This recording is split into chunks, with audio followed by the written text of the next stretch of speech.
Hey guys, welcome back. I wanted to talk today a little bit about what we've been seeing in social media and stuff lately. Back in October, I think it's my second video I actually posted on here. I talked about the 5 pillars of the First Amendment in our Constitution, and how we kind of saw even back then where it looked like censorship was taking place, and freedom of speech and religion especially seemed to be taking a hit. Well, this past week, we've seen a whole lot more of that. The past few weeks, actually, with censorship on our social media sites with Twitter and Facebook and YouTube, probably all of them. And this is what I want to say about it. The church has been pushed online in the last year with the pandemic and with COVID.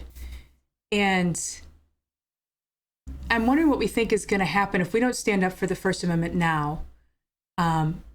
If the church is online, then, what's to say that they're not going to start silencing that message when they don't like it? Because, you can see it kind of coming. You can kind of see that happening. And I feel like we've sort of become passive in standing up for the First Amendment. And I think that part of the reason is because we're not taking time to actually have conversations with people who don't think the way we do. Listen, if we don't start, getting along and actually having real conversation, then we're going to get stuck and we're going to stay right where we are. And then in a year, 2 years, we're going to be right here still fighting the same battles. And listen, it's not about who the president of the United States is at this point. The election, it's, looks like it's over. It's kind of come to a head where we have to be able to move on from this and be part of the change and fix what's broken in this country. And it starts, I think, with, if you're in the church and you believe in prayer, you need to be praying. But I think it starts with conversation.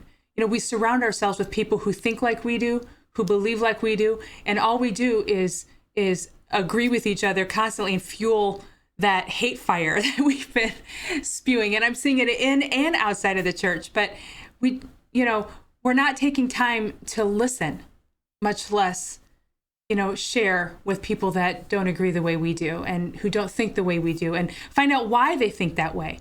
And then them find out why you feel the way you do, what your perspective is, what you're seeing.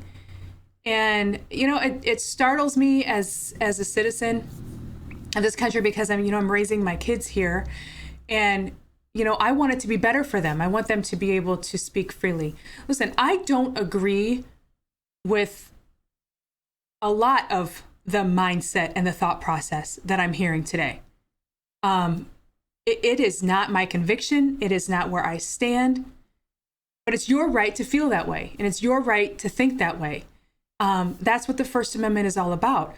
If we want to get online and we want to share a message, if we want to share the gospel, if we want to share, our thoughts, then we expect that our right is going to be there to do that.